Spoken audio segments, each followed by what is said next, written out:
इतक्या अचानकपणे पतंगरावजी आपल्याला सगळ्यांना सोडून जातील असं कोणाच्या स्वप्नात देखील कधी आलेलं नव्हतं. काळाच्या नियतीच्या पुढे तुमचं माझं कोणाचं काही चालत नाही.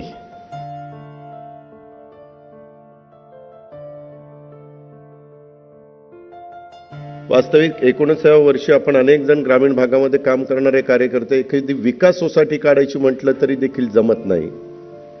तिथं 100 वर्षाचा इतिहास असणाऱ्या पुण्यासारख्या ठिकाणी मोठ्या मोठ्या शिक्षण संस्था, परंतु तिथं येऊन अशा प्रकारची संस्था काढायची, त्या संस्थेचा बोर्ड देखील स्वतः लावायचा आणि त्याच्यातून हा सगळा काळ गेल्यानंतर किती दूरची दृष्टी पतंगरावांनी त्या बाबतीमध्ये स्वतः मनाशी बाळगलेली होती हे सगळं आपल्याला पाहायला मिळतंय, अनुभवायला मिळतंय.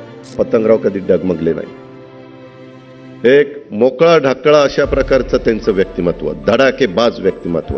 या राज्याच्या मुख्य सचिवाला देखील अरे तुरे बोलणारा एकमेव नेता होता ते म्हणजे पतंगराव. अक्षरशः आम्ही पण म्हणायचो, परंतु कुणाला कधी त्याचा वाईट वाटायचं नाही. अशा प्रकारचं हे मोकळं ढाकळ व्यक्तिमत्व. पतंगरावांचं वय वर्ष जवळपास 74 होतं, तरी देखील तरुण कार्यकर्ता देखील पतंगरावांना तेवढाच जवळ वाटायचा आणि तरुण कार्यकर्त्यांनाही पतंगराव तेवढेच जवळ वाटायचे. जनरेशन गॅप ही पतंगरावांच्या बाबतीमध्ये कधी आम्हा लोकांना पाहायला मिळाली नाही.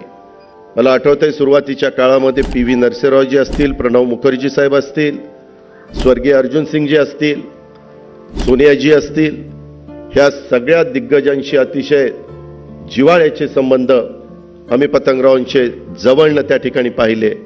पतंगरावांच्या शेजारीच मला तिथं मंत्रिमंडळामध्ये पण जागा मिळायची आणि आत्ताही सभागृहामध्ये बसलेलो असताना पृथ्वीराज चव्हाण साहेब आणि माझ्या मधीच पतंगराव त्या ठिकाणी असायचे आणि त्याच्यामुळं नेहमी कुठल्याही विषयावर अतिशय अधिकारवाणीनं पतंगरावजी बोलायचे. प्रत्येक विषयामध्ये त्यांचा त्या ठिकाणी अभ्यास असायचा. पतंगरावजी बोलायचे.